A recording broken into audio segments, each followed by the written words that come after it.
Hai, hello.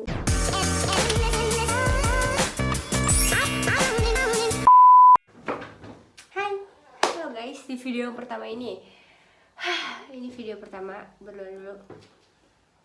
Semoga nggak mengecewakan, semoga nggak mengecewakan amat, ya. Kalian jangan salfok sama ini, karena Dua ini hal yang tidak saya rencanakan. Kenapa bisa begini nih dua-duanya? Mana mau lebaran ya, Wak? Aduh, mau lebaran malah ini dua begini. Gak apa-apa, disyukuri aja, gak boleh kesal, gak boleh marah sama apa yang sudah kejadian. Jadi ya terima aja. Oke. kita akan membahas, sesuai judulnya, kita akan membahas tentang self harm. Oke, bentar. Tahu nggak sih self harm itu apa? Self apa? Susah ya ngomongnya juga. Self harm tuh kegiatan menyakiti diri sendiri yang biasa dilakuin sengaja oleh pelakunya. Dan perilaku menyakiti diri sendiri ini berdasarkan data kerap menimpa orang berusia 18 tahun hingga 24 tahun. Itu sebagian besarnya ya. Bukan berarti orang anak kecil gak bakal ngelakuin ini, enggak juga. Anak kecil bisa aja ngelakuin ini, orang yang udah dewasa gede pun 25 tahun pun bisa. Cuman kemungkinannya kecil. Menurut data survei YouGov, bentar Wak, lupa namanya, susah. YouGov Omnibus mengenai kesehatan mental penduduk warga negara Indonesia lebih dari sepertiga, yaitu sekitar 36,9% penduduk Indonesia mengaku pernah melakukan self harm. Prevalensi tertinggi ada pada usia, Ya tadi ya, Wak, 18 sampai 24 tahun. yaitu sekitar 45%-nya mengaku pernah melakukan self harm dan 7%-nya mengaku pernah melakukan self harm secara rutin. Rutin loh, rutin tiap minggu, tiap bulan, apa gimana sih? Rutin. Atau tiap ada masalah dia self harm, putus dari pacarnya, cuci tangan, putus lagi, cuci tangan. Itu kalau 10 kali putus, apa enggak? Udah gak usah dibayangin. Mereka melakukan itu karena biasanya mereka merasakan sedih,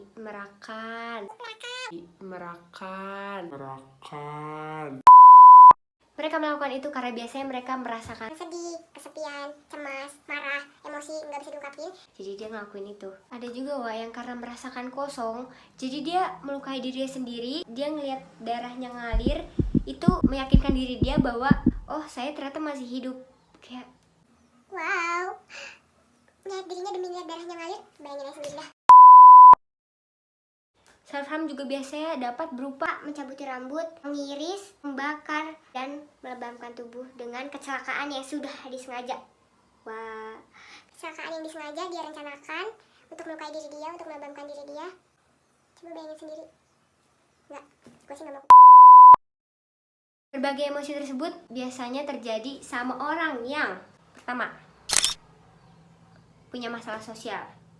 Orang yang mengalami ini punya masalah hidup atau korban sosial. Biasanya dia tertekan bisa oleh teman, oleh guru, ataupun oleh orang tua. Atau sedang mengalami konflik dengan teman, pasangan, keluarga.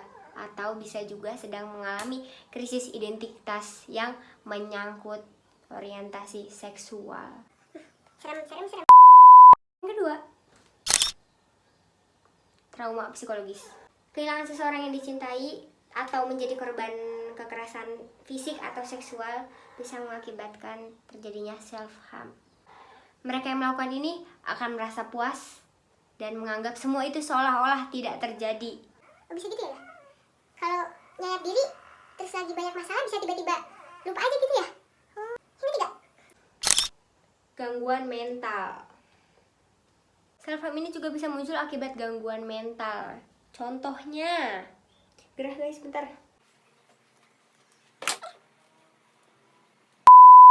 Contohnya, gangguan mood, gangguan makan, gangguan stres, depresi, gangguan penyesuaian, dan sebagainya. Serem ya? Kalau gara-gara gangguan kayak gitu bisa self harm. Kalau kebanyakan bisa mati. Mati bukan karena disengaja, karena terlalu banyak aja ya.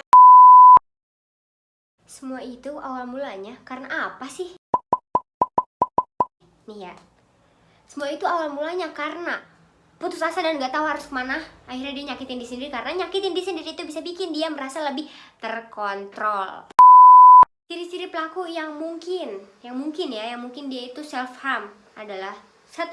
Seseorang dapat mengaburkan uangnya melebihi kebutuhan finansialnya, jauh melebihi kebutuhan finansialnya, karena seseorang tersebut berusaha mengatasi depresinya dan mengatasi kekosongannya dengan cara menghambur-hamburkan uang. Hati-hati guys yang suka belanja, jangan-jangan kalian depresi. Kedua, suasana hati yang buruk, sering sedih, sering nangis.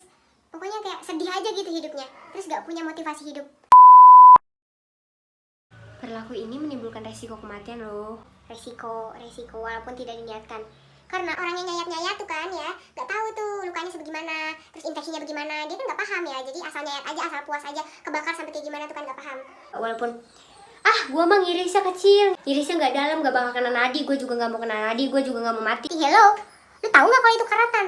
Lu tahu nggak kalau itu ada bakteri-bakteri yang bisa, ya gue nggak ngerti lah pokoknya, yang bisa bikin infeksi diamputasi gitu, walaupun kemungkinan kecilnya gue nggak ngerti, pokoknya nggak ngerti, ngeri aja. Jangan sampai bisa segini infeksi nyebar amputasi segini, mau? Enggak kan, gue sih nggak mau. Jadi harusnya tuh dibawa ke psikolog ya. Cuman kalau kita mau mulainya dari diri sendiri, ada beberapa hal yang bisa dilakukan mulai dari diri sendiri. 1. Menjauhkan barang-barang yang dapat digunakan untuk self harm. Silet, pisau, gunting, korek udah jauhin aja.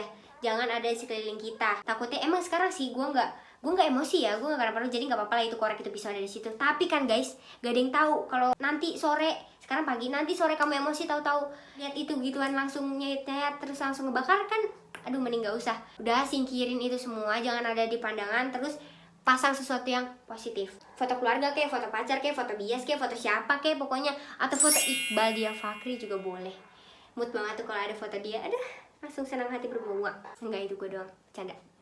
pasang foto-foto yang kalian suka, yang bikin senang pokoknya, terus ataupun catatan-catatan kecil yang berisi semangat, baik dari kalian maupun dari orang lain, bisa itu juga. Atau aromaterapi yang bisa merilekskan tubuh tuh juga bagus tuh. Jadi tenang aja gitu, hati bawaannya tenang aja. Udah ada pengharum ruangan, ada notes-notes kecil, terus ada foto Iqbal Diafakhri. Iqbal lagi gue bawa udah. Oke, terima kasih. Yang kedua, alihkan pikiranmu dengan hal-hal yang positif dan jauhkan yang negatif. Bisa dengan menggambar, menulis, dengerin musik, nonton film, atau dan sebagainya. Kan kalau udah mulai kesel nih, udah mulai emosi kayak misalnya tentang pacar ya. Pacar gue udah mulai kesel, udah taruh handphonenya, lu dengerin musik atau lu nonton TV bisa. Menurut gue agak susah ya, maaf ya. Udah, pokoknya kalau udah mulai kepancing, udah tinggalin dulu daripada lu self harm ya. Mending lu nonton tuh Netflix atau tuh TV, tuh YouTube juga. 3. Atur ulang pikiranmu. Sebenarnya kenapa sih gue semarah ini? Sebenarnya kenapa sih gue sesedih ini?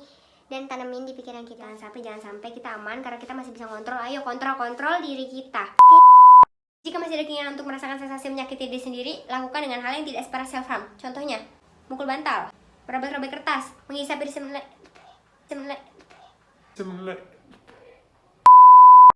menghisap irisan lemon. Itu lebih baik daripada nyayat-nyayat tangan, mukul tembok, sampainya pada dah. 1. Jika terjadi di sekolah, arahkan anak ini untuk ke BK atau psikolog. Dan jaga privasi anak tersebut. Jangan memarahi atau menertawakan anak ini dengan hal tersebut. Gimana sih? Pokoknya gitu. Di depan teman-temannya. 2. Yakinkan kepada si penderita, saya siap mendengarkan ceritamu. Si penderita butuh beberapa waktu untuk yakin bahwa kamu siap mendengarkan ceritanya. 3. Gunakan pernyataan-pernyataan yang rasional ketika Anda tidak sanggup mendengarkan ceritanya lagi. Contoh, saya tak sanggup mendengarkan ceritamu sementara kamu masih melakukan self harm. Saya menyayangi dirimu, saya merasa sedih jika kamu terus melakukan self harm. Bukan pernyataan irasional seperti saya akan berhenti menyayangimu atau bahkan meninggalkanmu jika kamu tidak berhenti melakukan self harm. Itu nggak boleh ya guys. Yang keempat, berikan dia pengalihan seperti ngajak makan, ngajak keliling kota, ngajak nonton bioskop, ngajak nonton video lucu, ataupun yang lainnya yang menyenangkan pokoknya. Dan yang terakhir, yang kelima, jangan menghukum si penderita tersebut karena akan membuat si penderita makin merasa dirinya salah dan makin self harm. Gimana sih? Pokoknya kayak gitu. Jangan menghukum si penderita karena akan memperburuk keadaan. Itu intinya, oke? Dadah. Sekian video dari gua. Kalau ada yang jelek Atau salah lagi kan video dari gua, kalau ada yang salah, ada yang minus ataupun ada yang gimana yang gak usah diambil, ambil yang positifnya aja. Maklum ya bapak-bapak, ibu-ibu, video pertama masih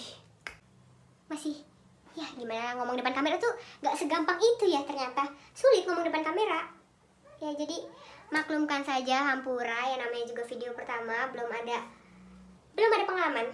Bingung kan, gue juga opening kan, salah lagi kan. Bingung gue juga kelasnya kayak gimana. Pokoknya begitu aja. Sekian dan terima kasih. Makasih udah nonton sampai akhir. Semoga kuota kalian jadi berkah sudah menonton video saya.